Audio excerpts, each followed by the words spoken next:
So we're here today with Jill Ragan Scully, who is the owner and operator of Impressive Windows and Interiors in downtown Hastings, Minnesota. Jill, thanks for coming on the show today. Thanks for having me, Tom. Now, last time we started our first episode of Design and Home, and that was very well received on this channel. So we decided to do another show and just keep these going. Today we're going to talk about mid-century modern style. And so, Jill, let's maybe get into how mid-century modern style, how that got started in the 20th century, and how and why it's still hot here in 2021. All right. Well, I put together a short little presentation for all of you so you have some visuals. But uh, before we get into the nitty gritty of the of the presentation today, I always like to point out that we have something quite amazing in Hastings um, of historical significance, which is the Fassbender Clinic. Mhm. And that is designed by Frank Lloyd Wright, for those of you that don't know. But the mid-century modern style that we're referring to, as you can see in these photos, is a style that originally evolved from a time spanning from the 1930s to the 1960s. And here is another collection of photos of the Malcolm Willie House in Minneapolis, Minnesota. And it is, I think it's just amazing as well. This is another one of Frank Lloyd Wright's masterpieces. And this is from his early career, which is 1934. And I forgot to mention the Frank Lloyd Wright building in Hastings is the 1957 range. Mhm. Um, but mid-century modern has remained a classic style, and that has resonated over decades, and it continues to be a popular style today. It had a steady comeback in the design landscape since I would say about the 1980s, and it has never went away since then. So it has really stood the test of time. And I think that we're going to go through this today, but I really believe because of its underlying principles, that really, I think, is a huge reason why it's stuck around. Um, but I will show you. Yeah. All right, so um, mid-century modern architecture showcases three predominant characteristics, and you can see them here quite vividly. A clean, minimalistic aesthetic that is visually light. And I mean, this is bright white, obviously visually light. Um, an emphasis on bringing the outdoors in. And that's not only done by the greenery that you see in the photo here, the pots by the window and on the table, but it's also brought in through the large windows that you can see in the back of the photo, where it really brings the trees and the nature that you see outside, kind of makes your home one with nature. Mhm. And I think in Minnesota, we love nature here. At least most of the people I know do. I think that's why it's probably pretty popular here and everywhere else. I mean, there are Right. a lot of people that are big nature enthusiasts. We all love to be outdoors. Um, but additionally, the presence of angular structures that allows form and function throughout. So you can see the angled roof, you can see the beams, you can see the wood slats. I mean, it's very linear. It really incorporates, like I said, the angular structures and the form and function. I mean, every single nook and cranny that you see has a purpose. And one other thing I want to point out is this little reading nook that is in the bottom left of the Yes. photo. I mean, it's a classic mid-century modern edition where it all they did was cut a hole in that wall, and just made a reading nook. It didn't really, they didn't really need to do it, but it does serve a purpose, and it also is very minimalistic at the same time. Yeah. Right. And so first of all, the clean minimalistic aesthetic. We have flat planes, clean lines, little ornamentation, monochromatic bookwork, and brickwork, and pops of color. And you can see in the photo here how the brick is all one color, which is, it's very monochromatic. It's very very horizontal, and it doesn't stick out as any main design element, like our main focal point, like some fireplaces do. Yeah. And the wall of wood slats, which I think this is my favorite thing about this photo, and that is the wall of wood slats that extends outside, and that's to bring the outside in. Yes. That gives you, the illusion that you're one with nature outside. And And of the course, floor to ceiling windows. yeah. That's And wonderful. what's really different about mid-century modern is most of the views outside the windows are of nature. And oftentimes when you have nature in the back, you don't necessarily need window treatments. And I know that's kind of counterintuitive to what I do, what I specialize in with my business. But I would never recommend for something like this, for a room like this, for anyone to put window treatments if they didn't have to, because this is the view that you want. You don't need a view of window treatments. Yeah. You don't need the privacy. You don't need window treatments. If you don't have the sun fading your furniture, you don't need window treatments. Well, it's a decoration in itself. The trees Absolutely. and yeah. Absolutely. Mhm. And if I think I mentioned this later on in the presentation, but this is a perfect example. Mid-century modern is a perfect example of why I love biophilic design so much, because um, we always try to incorporate bringing the outside in and making you one with nature inside your home, no matter if it's with real greenery or with faux. Um, anyway, Yeah. and also one last thing on this photo is the pop of yellow color. You see that pop of yellow, and what's kind of interesting about it is you're going to see a lot of, well, I don't show a lot of them in the presentation, but a lot of reds, yellows, and blues are in mid-century modern decor, Okay. and bright colors. But if you wanted to, in a room like this, you could swap out all the yellow elements and bring blues in, or another color of Sure. your choosing. Swap it out easily. So here's the perfect example of biophilic design in mid-century modernism, an emphasis on bringing the outdoors in.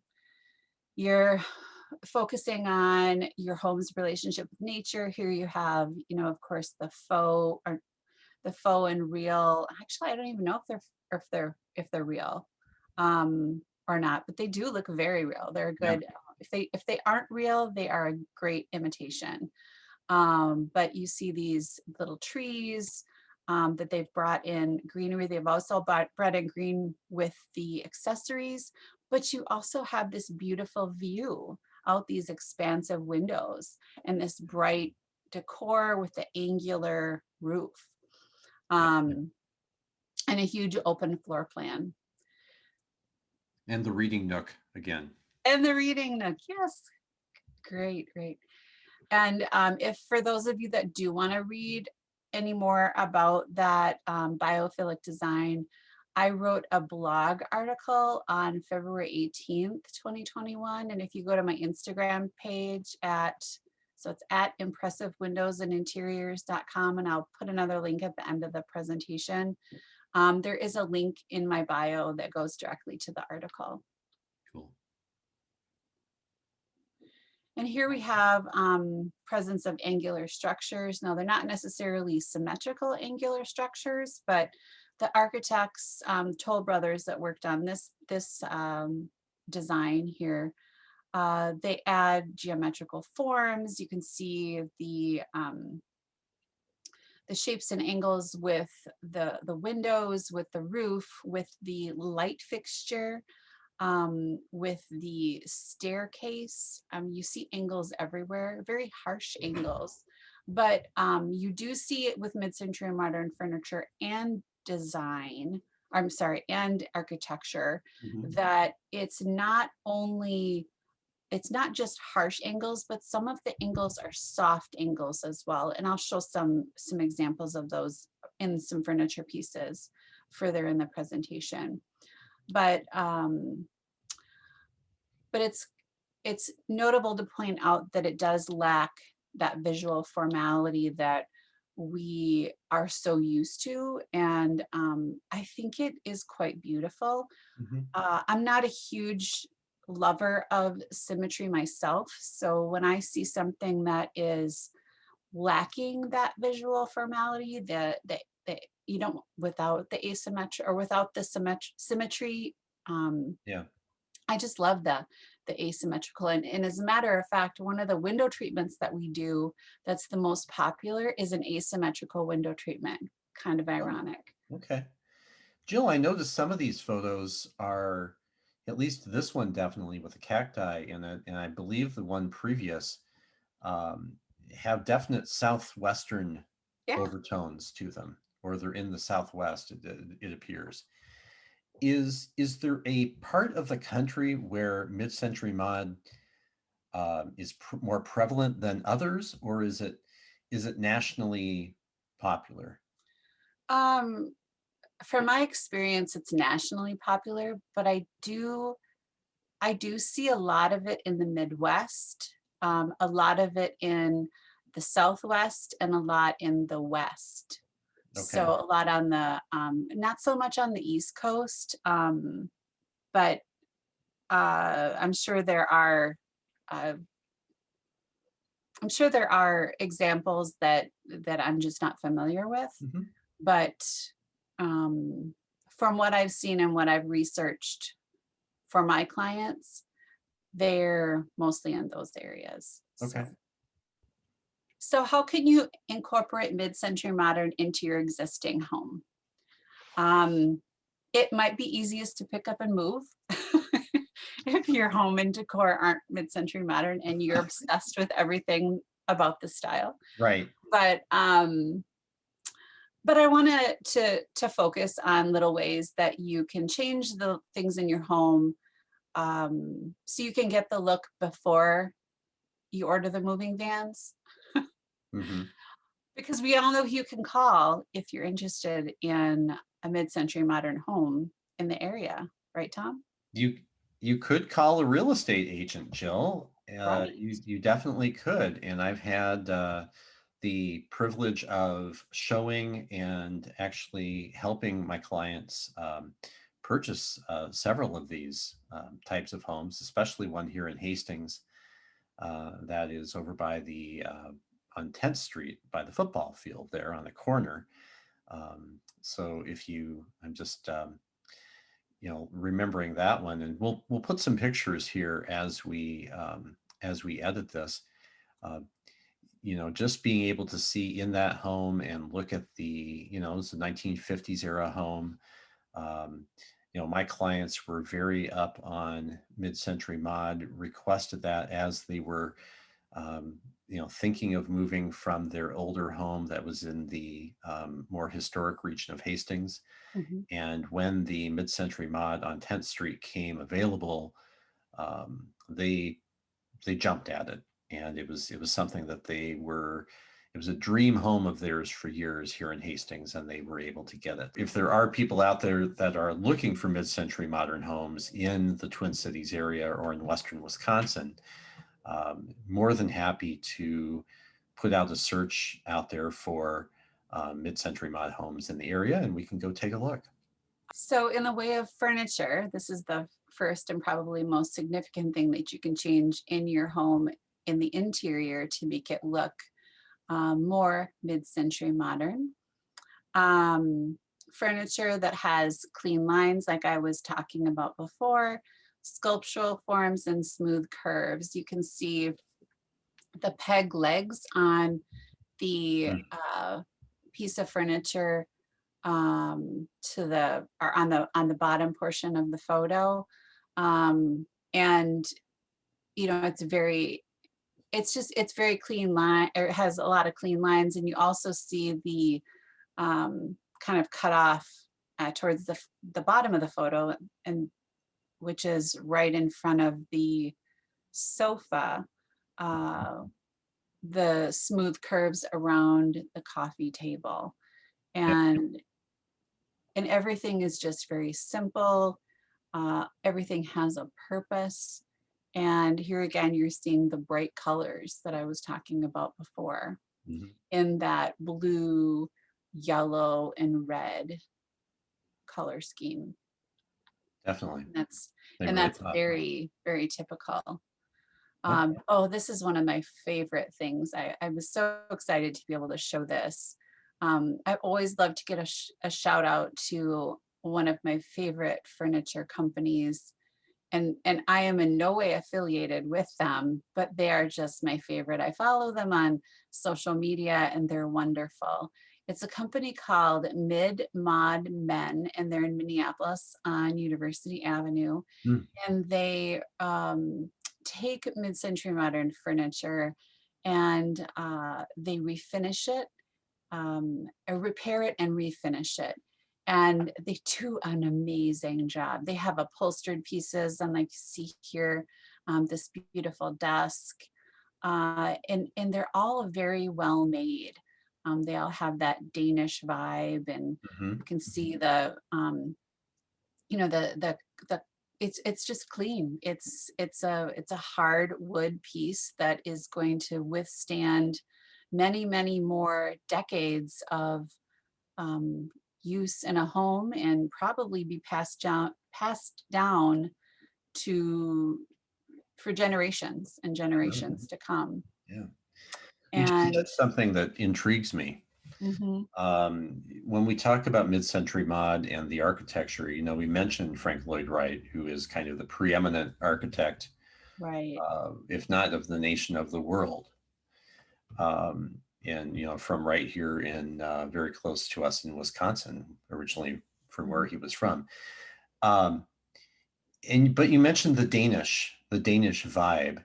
Are there other countries? Is this predominantly an American thing, or is this a something that goes into Europe? No, it Where people use actually it? is very European. Okay. um, and it's not specifically it doesn't have specific Danish roots. I mean, it comes from um, all over Europe, and it was and as a matter of fact, not only Europe but Japan. Hmm. If you read about Frank Lloyd Wright and you follow his architecture from the beginning of his career towards the end of his career, you'll see the Japanese influence in the roofs that he creates. It's Yes. amazing. But yeah, he definitely was influenced by his travels. So here we have a chair, a beautiful chair, Yeah. and they did a great job in the upholstery. Of course, I'm going to point that out. And again, it's a beautifully restored piece that can, like I mentioned before, be passed down generation to generation. Mhm. Oh, neat. And next we have lighting. So we have brass, chrome, black finishes, and round and curved shapes, glass globes, multiple lights. And I think that probably everyone is real familiar with the Sputnik light, and that's Yes. definitely mid-century modern. I didn't put that in here, but that bubble design as Okay. well.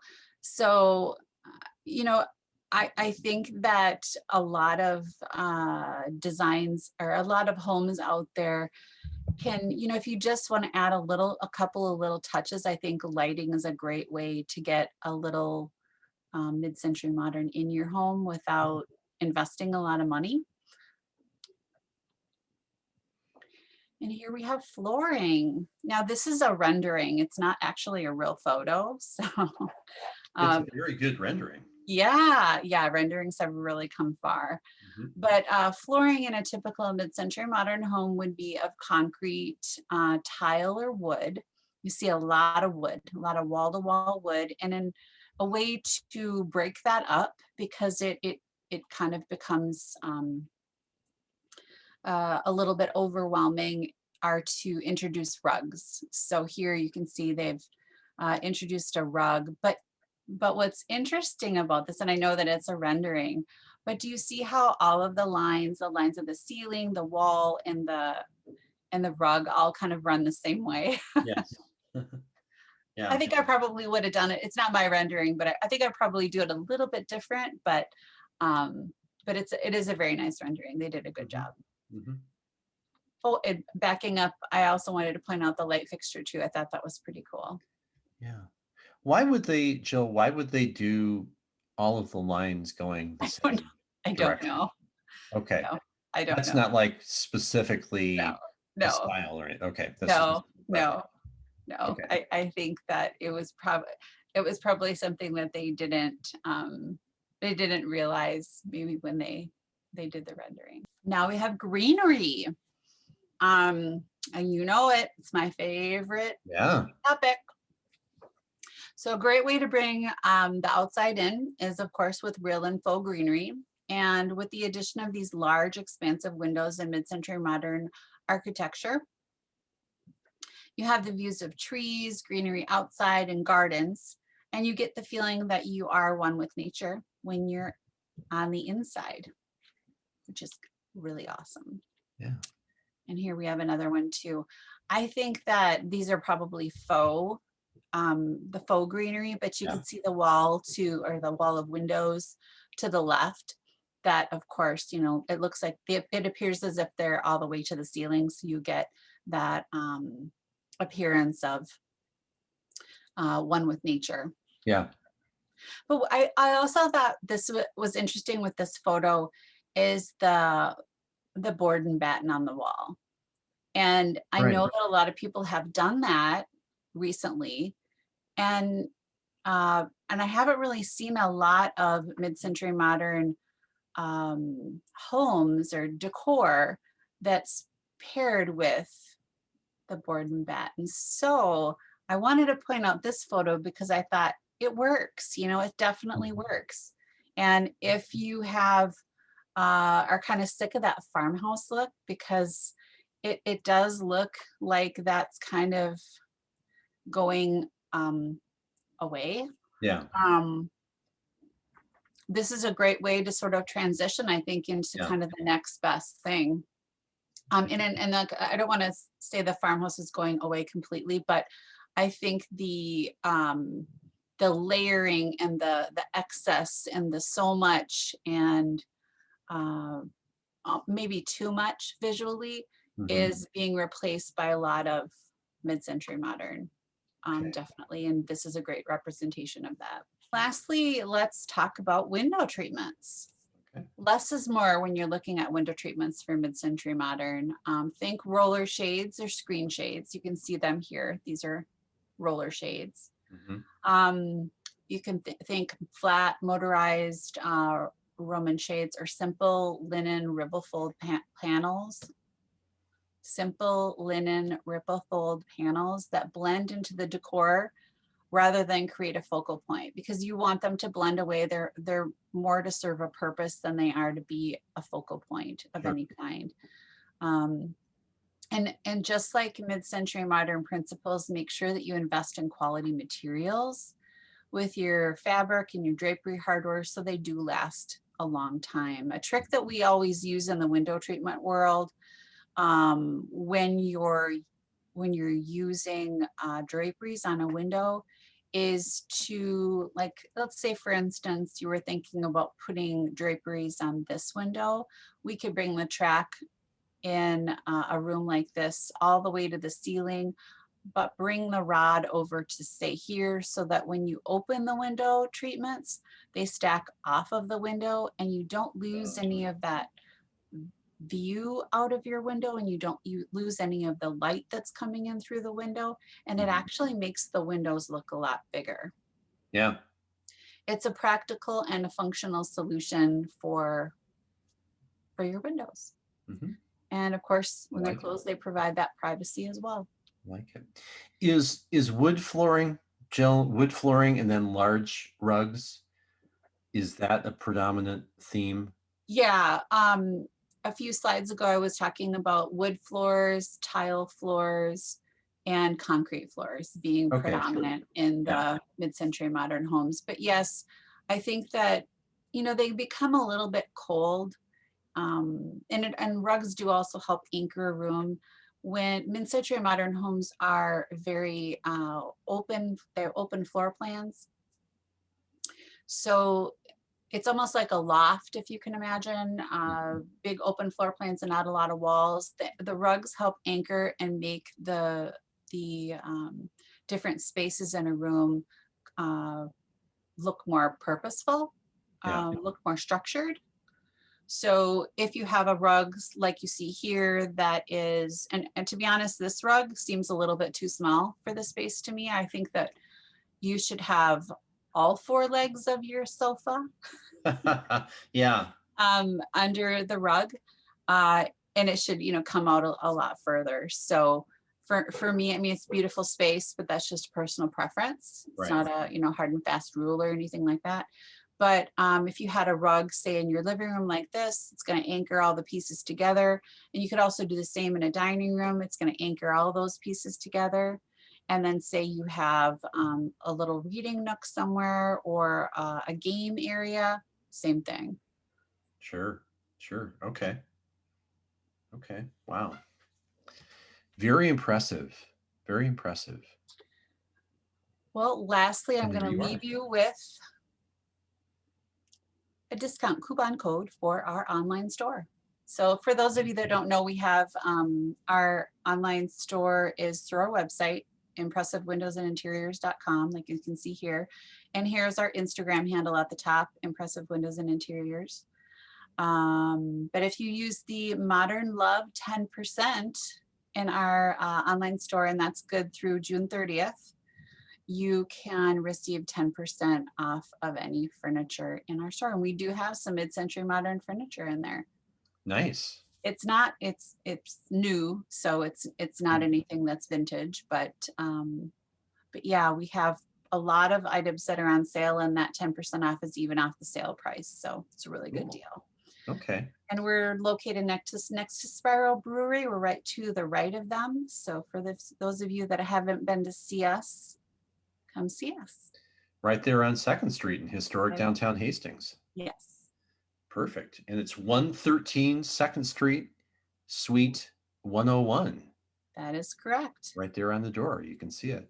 And Uh, I didn't put the phone number, but you can see it on the door. Six yes. five one 437 5512. All right. Jill, you just mentioned something about new versus vintage Mhm. furniture. What's the breakdown on that? And are people just saying, "Hey, I really like this style from 1952.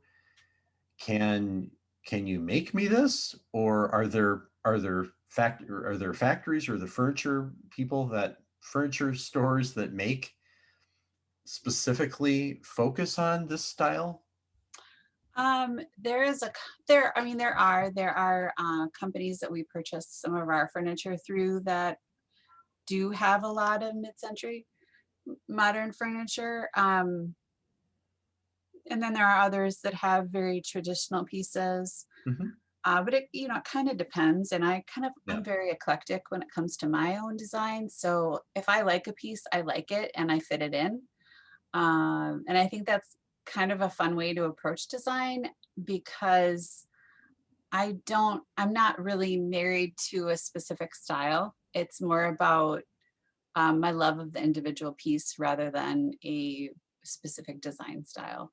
Right. So when I'm looking for pieces to add to the showroom, I kind of just pick whatever I think would look good in the little vignettes that we have. Yeah. Something that would be functional and beautiful at the same time.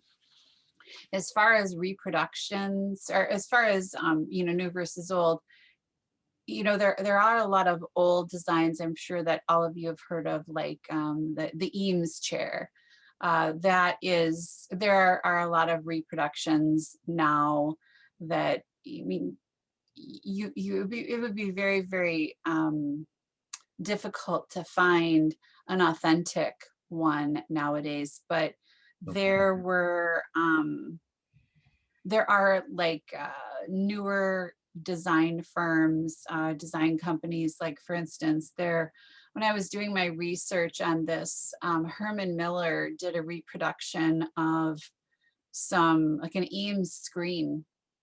So, Mhm. and that was like in 1994, I want to say. Okay. So it's not that there's nothing wrong with having something that's a reproduction. The breakdown comes when it's of inferior quality. So just because it's a new piece, sometimes you're not, or oftentimes you're not sacrificing the Mhm. quality. You're just getting a reproduction, which is fine. Right. But you just don't want to get the garbage furniture, the disposable furniture, the things that, are put together and they're not put together well. They're not You built to know, last. right, Right. right. Because as much as we like saving money in the long run, when you have to replace it 3 times, in your lifetime, is that really a piece that was a good investment in the beginning? Even though you saved a lot, when you have to buy several of them Yeah. throughout your lifetime, um, maybe it's just not such a good purchase. But Right. Right. it depends on your budget, you know. Yeah, exactly. And this is something that is, of course, very popular. It's very functional. It's beautiful. It is classic, and Yes. it says so much about the person who owns it. Don't you agree? Yeah. Yeah. It lends a certain um, maturity Hmm.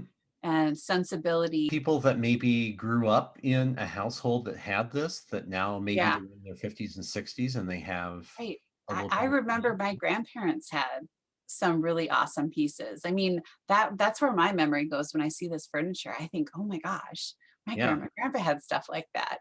I don't think that they invested in, any sort of expensive pieces, but yeah. back in the 50s and 60s when they bought that furniture, um It was it was just a chair. it was just a chair. But to Right. me, 20 years later, when I saw the pieces that they had, I just thought it was just a chair until my memory goes back to, when I was a kid. And just knowing, wish I could go back and just say, oh, please don't throw that away. Yeah. I'm going to want that in 50 years, Grandma. Yeah. So again, if someone wanted to get a hold of you, impressivewindowsandinteriors.com. Visit Jill here on Instagram at Impressive Windows and Interiors. Also remember that 10% coupon that she has on her website, on her online store, Modern Love 10%, now through June 30th, 2021. And by appointment, her showroom here in historic downtown Hastings, 651-437-5512. Jill, again, we really appreciate your time today, and I'm sure we'll talk more next time. Thanks, Tom.